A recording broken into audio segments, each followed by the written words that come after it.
In this video, what I'm going to be walking you through is the follow-up process I use to book at least 50% of the positive responses that I get in as appointments. So what does that mean? That means if I get 10 positive responses, at the very least, I'm booking at least 5 of those in as appointments on my calendar. Sometimes more, but never less than 50%.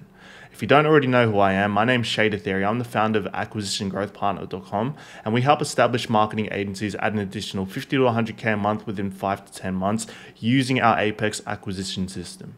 Now, you have to make sure that you separate the processes.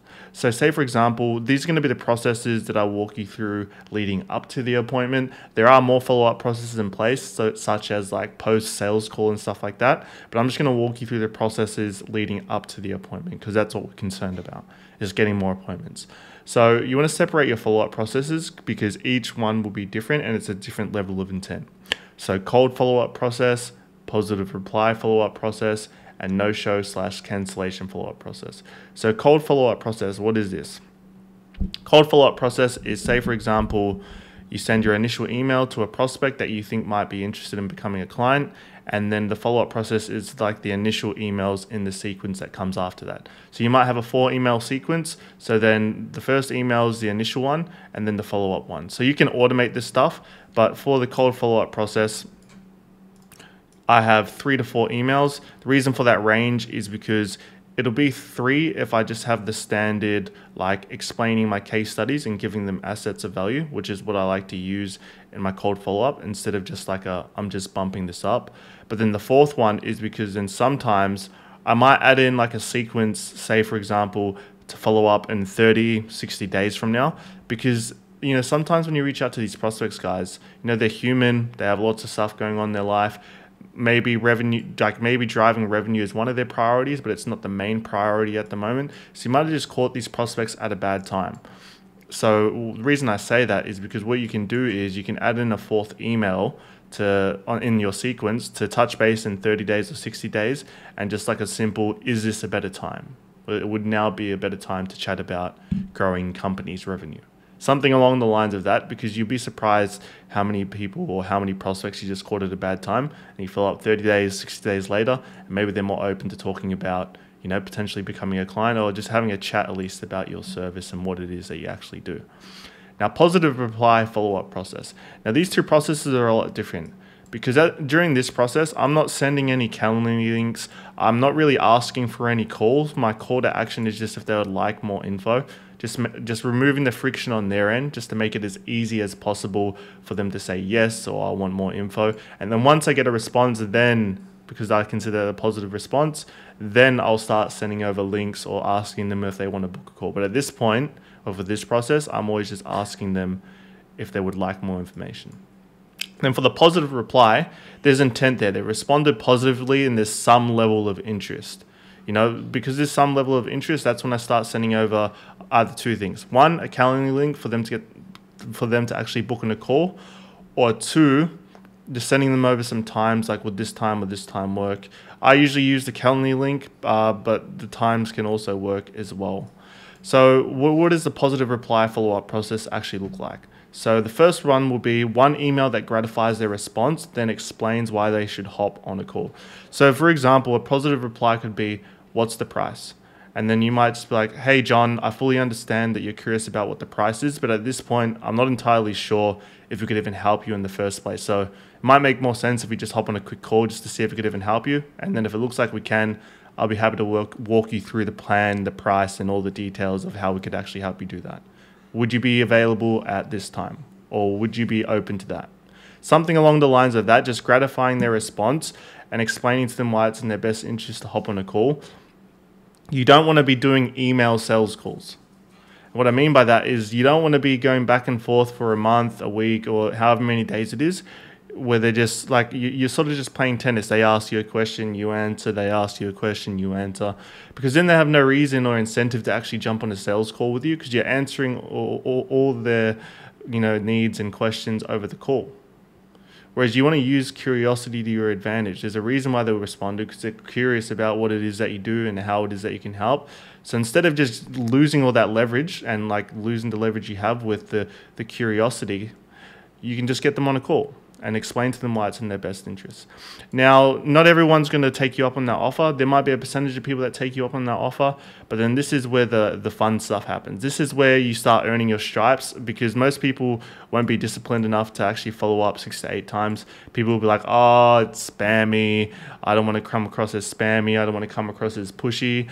But if you have one of the best services, if you think you're one of the best in your market, then you have an obligation to follow up with that person until they buy, because you could genuinely change that person's life. And by not following up, you're being selfish. You're letting your ego get in the way. So just follow up 6 to 8 times. And look, worst case scenario, they tell you they're not interested anymore. Or there might be like 1 in 100 that tells you to piss off.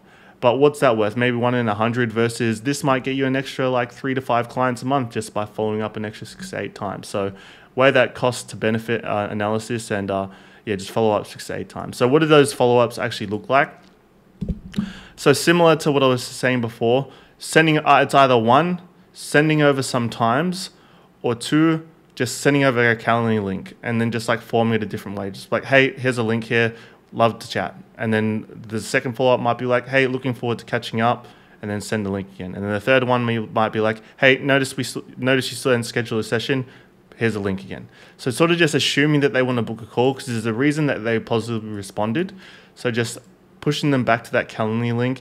And then maybe like, say, by follow-up 5, you mix it up a bit. You start using some memes. You start putting some memes into your process. You don't have to use the memes, but depending on the target demographic, if you're dealing with like people who are a little bit more serious, a little bit more corporate, maybe you don't use follow-up memes and you just use text. But if you're dealing with like maybe a younger demographic, maybe people who are cultured and like get the meme scene, then you can use those memes, because it'd be a good way to break the pattern instead of just looking like everyone else. As I covered in similar videos, when you look like everyone else, you're going to get similar results. But when you completely left field and it looks like something new, something fresh, and that's just not extrapolated across the offer that you're offering, but that comes down to like your follow-up processes, the strategies you use to outreach. It goes across all fields, not just like in offer creation. So yeah, follow up 6 to 8 times, mix it up with some memes if need be, and just assuming that they want to book a call because there's a reason that they actually positively responded to you. And then the last one, no-show / cancellation follow-up process. So if someone no-shows, I like to do 4 to 5 emails. I don't like to go too much on it, because if they no-show or if they cancelled, it depends. So there's a little bit of context with this. If you really want that client, you could just like follow up as many times as need be.